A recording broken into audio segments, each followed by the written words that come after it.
People say judgment is a personal flaw, a moral weakness, something insecure people do when they don't have enough going on.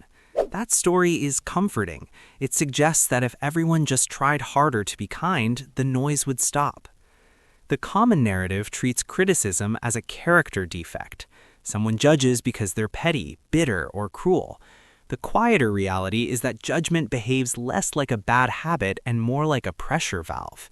When daily life keeps tightening the screws, people don't invent judgment out of nowhere, they release it. In public conversation, the act of judging is framed as optional behavior, like choosing to be rude in traffic. In everyday life, it functions more like the red notification dot that won't disappear from your phone. The environment keeps adding alerts. The mind responds by sorting, ranking, and rejecting whatever feels closest. Across developed economies, social life has become an endless evaluation lane.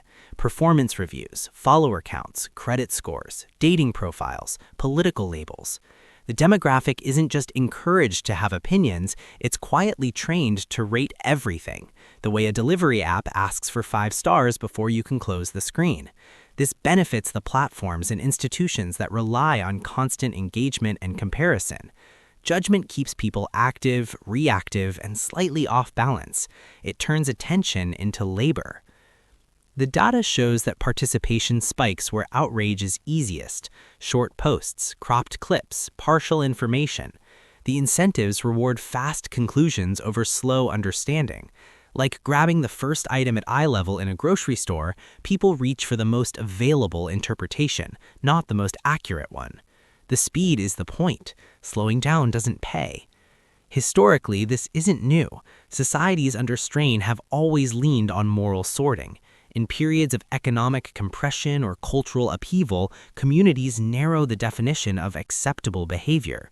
During industrial expansion, public shaming policed work ethic. During political realignments, loyalty tests replaced nuance. What changes over time isn't the impulse, but the delivery. The town square used to be physical, now it fits in your pocket and vibrates. Technology didn't create judgment, but it sharpened it. Algorithms don't care about fairness or depth, they care about repetition. Content that triggers a quick emotional spike gets circulated more often, like a sticky elevator button everyone presses even though it's already lit. Over time, the population learns what kind of reaction travels furthest. Condemnation travels well, curiosity doesn't. The sociological effect is subtle but relentless.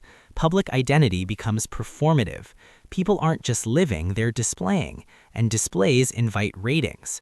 When worth feels conditional, comparison becomes survival behavior. Downward judgment offers a brief sense of relief, like lowering the car window to hear a strange noise go away even though nothing is fixed. At a global level, this pattern mirrors broader economic consolidation. Fewer real points of control, more symbolic battles.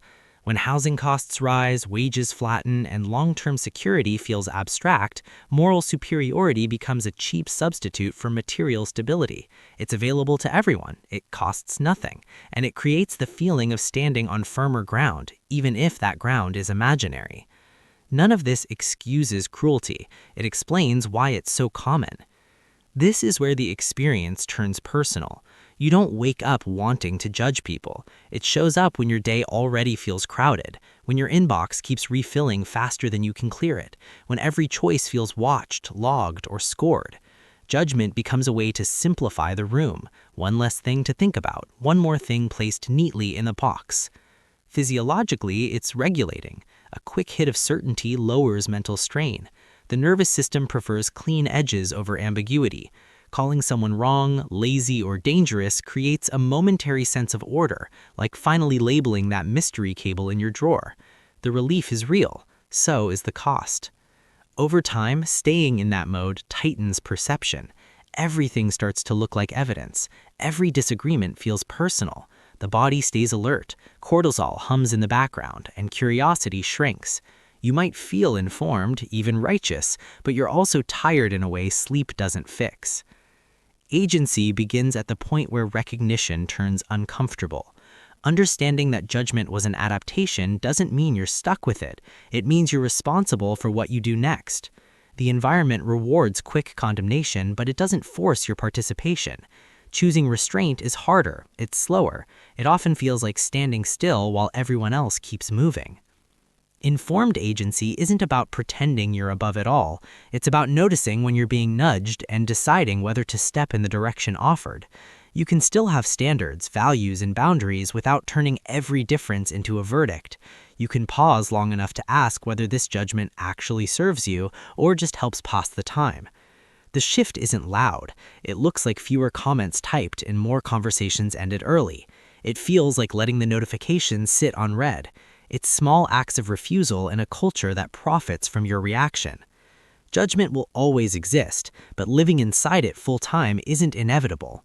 Once you see how it's shaped by incentives outside your control, you also see where control quietly returns to you. Alright, that's it for today. If you're looking for more content like this, make sure to hit that subscribe button to stay tuned for what's coming next. Anyway, take care of yourself and I'll see you soon.